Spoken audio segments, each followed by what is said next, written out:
I freaking love dissecting songs like this. The challenge of it, it's like, what are they doing here? Where are they going? You almost never know. What's up, guys? Welcome back to Low End University. Well, the day is finally here, and I'd like to wish all of you a very happy Halloween. To wrap up this week, I'm finally circling back to the Specials, a band I've been dying to get back to after hearing their song Nightclub almost exactly 1 year ago here on the channel. And although I hadn't heard the Specials before then, there was still something so nostalgic about their sound. I mean, it just had shades of Motown, which I grew up on. The way the bass line was played, the horns, the production, the vibe. It's just beautiful to the ear. But I saved this song for Halloween because, well, Ghost is in the title, but it's actually about urban decay, unemployment, and violence in inner cities, and at the time speaks of the depressed mood of a country gripped by recession, with singer Terry Hall stating, when we recorded Ghost Town, we were talking about 1980s riots in Bristol and Brixton. This aptly titled track, Ghost Town, also saw a resurgence in popularity after the lockdown orders were issued in 2020 during the pandemic. Get it? But again, it's Halloween. The word ghost is in the song title. It's my excuse to come back to the Specials. Let's do it.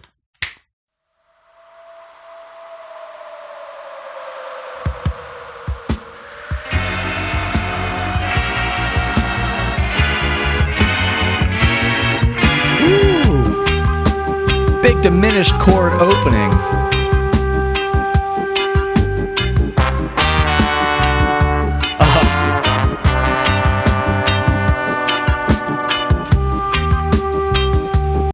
Just this loungy, sludgy vibe, but not sludgy in a heavy way. Just the setup with the drums almost coming in out of like a foggy cloud. It's just kind of the setup, the ambiance. I like this diminished opening. The diminished arpeggio is basically just going up a minor third every single time. You can just keep doing this pattern. And on one string, you just keep going up 3 frets at a time. 1, 4, 7, that kind of thing. So let me hear that again. Spooky too. It might be a little out of 440.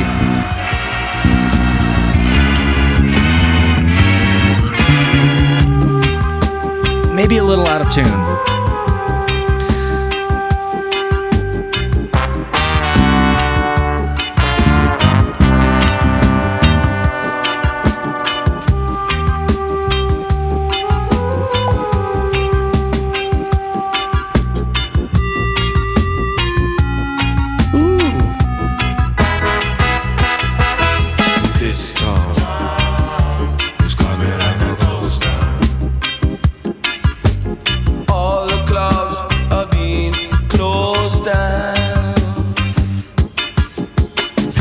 There's such a swagger to this bass groove, the way there's a lot of subdivision, but a lot of space.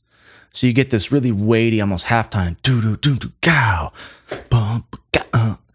groovy. I think we're here in C minor. I'm not sure if it's out of 440. I'm going to keep playing. I might have to retune my bass. This happens sometimes with bands from this era. They're a little sped up or a little slowed down in the master recording. Anyway, I think we're here in C minor.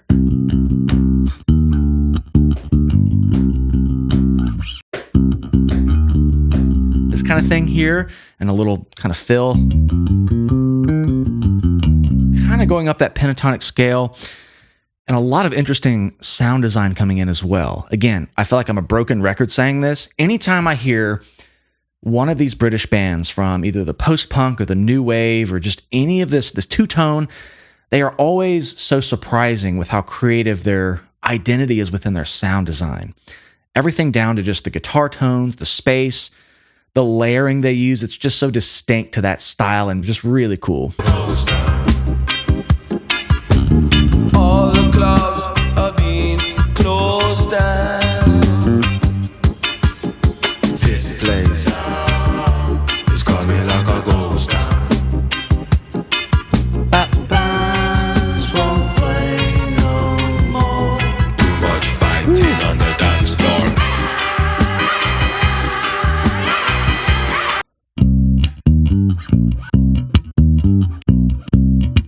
A lot of accidentals here too. I believe if we're around the C minor sound, it's kind of doing the half step down leading tone, so B natural going out of key a bit. So it adds a little tension to the bass line, even though it's not really jumping back to say a diminished arpeggio every time.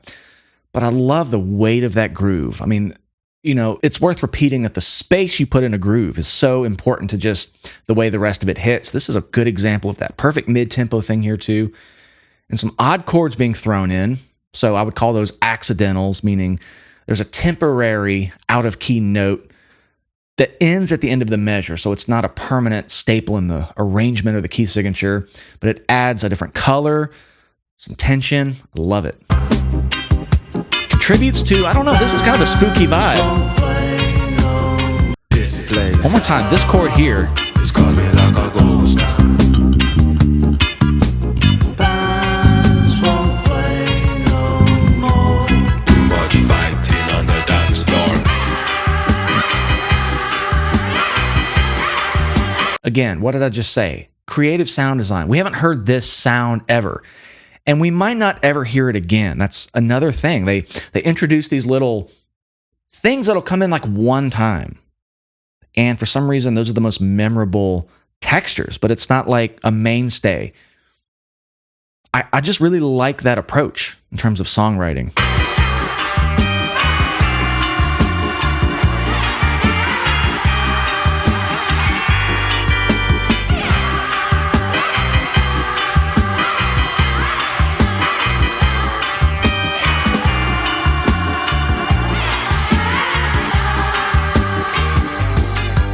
I think it's actually going down chromatically.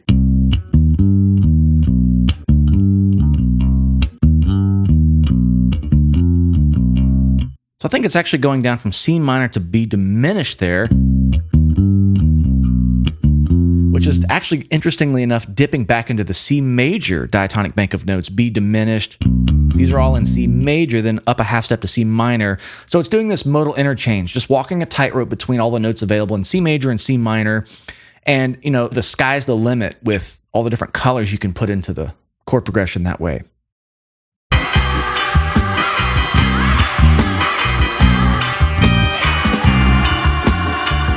lot of half steps here, man.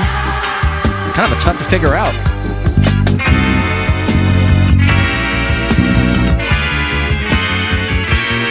There it is again.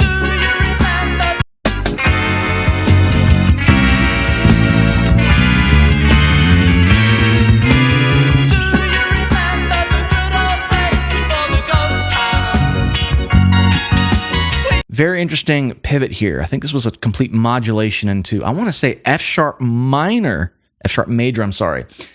which is interesting because they leaned on that F sharp just a second ago to basically enforce that diminished sound.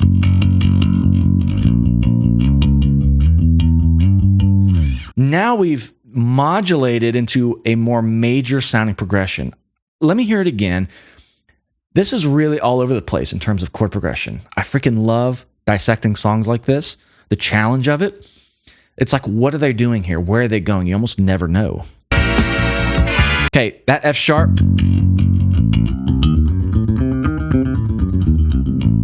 And then in a few seconds from now, we're going to be back on this sound, F sharp major. So it's like repurposing that same chord for a whole different tone. Okay.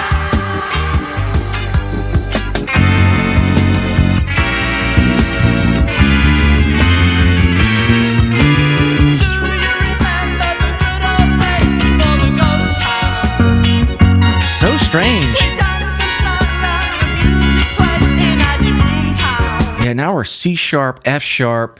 Wow. Back to the original key.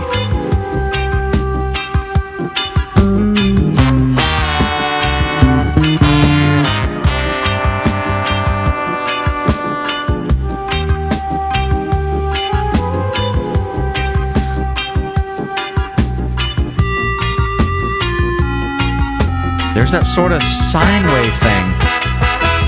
This storm is coming like a ghost storm. Why must the youth fight against themselves? I'm gonna actually smooth my tone out a bit and take some of this presence out. Let's see. It's kind of bassy. I might contour and pull some of the mids out.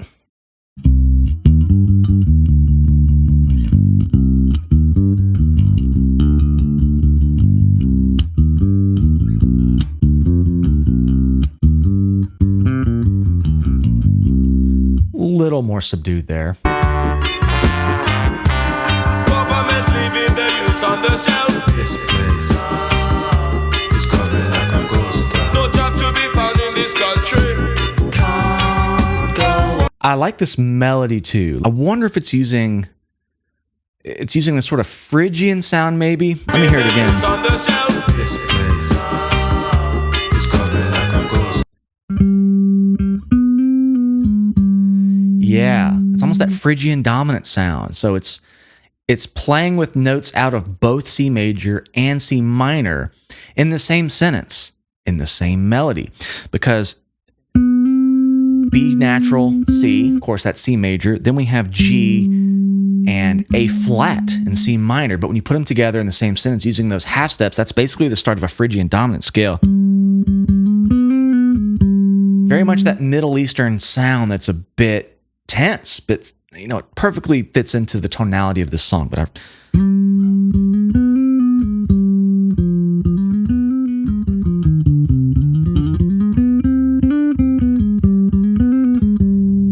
it's very subtle. Doesn't happen a ton, so it's used as this very sporadic accent.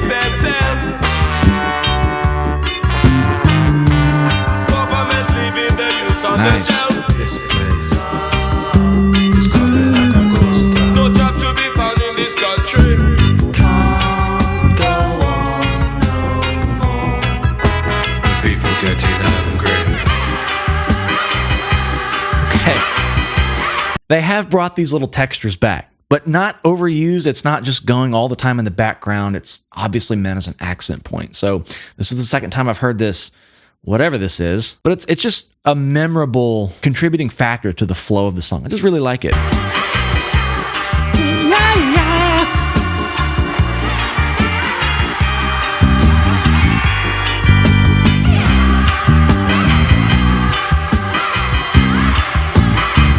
I cannot figure out this little half step thing. It's tripping me up.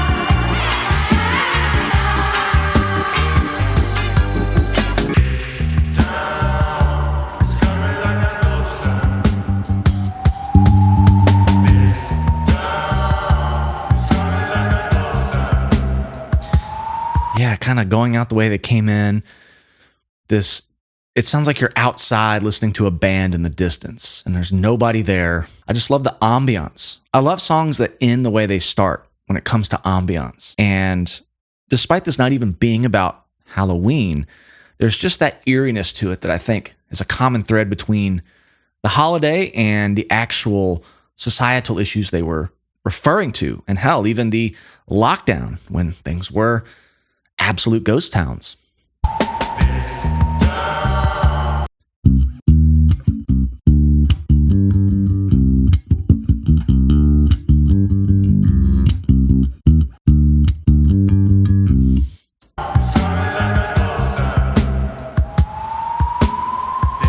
That wind.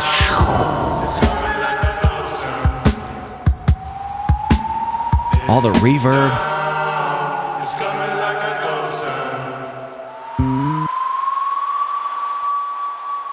Many of the bands I cover on this channel, I end up exploring very slowly. It reminds me of the way you listen to bands maybe in the 90s. You might have heard one album and then nothing else for many years. Well, what's fun for me selfishly is kind of re-exploring that way of listening to music. I mean, I've heard one song by the Specials and it was a year ago. This is the second one. And what I like about bands who sound different from the first track I hear is that it tells me that their breadth of style is really vast and they have a lot of dimension to their sound. They've evolved depending on what album or era I'm hearing of a band. And again, I remember Nightclub having this really fun, jovial, that Motown type of bass groove that puts a smile on your face. And this had a whole different haunting, eerie, but grim reflection on society, a sign of the times, but still felt very appropriate for this week's Halloween theme here on the channel. So thank you guys for hanging out with me on this marathon Halloween episode week. I don't think I've ever done 4 episodes in a week. It's been a lot of work, but been a lot of fun. I hope you guys have a very safe Halloween holiday and weekend. And if you want to support the channel, the best way to do that is to come find us over on Patreon, patreon.com/Lone University. I actually put the Specials self-titled album on a full album poll, which we do full albums every month. They're just like this, but full albums. It did not win, but it came in second place. So I know there's some interest over there. And this is a band, again, I want to explore more of, considering how vast their style sounds to me based off of 2 songs. And if you enjoyed this video, please make sure you like the video, you're subscribed to the channel. I love you all. Happy Halloween. We'll see you in the next one.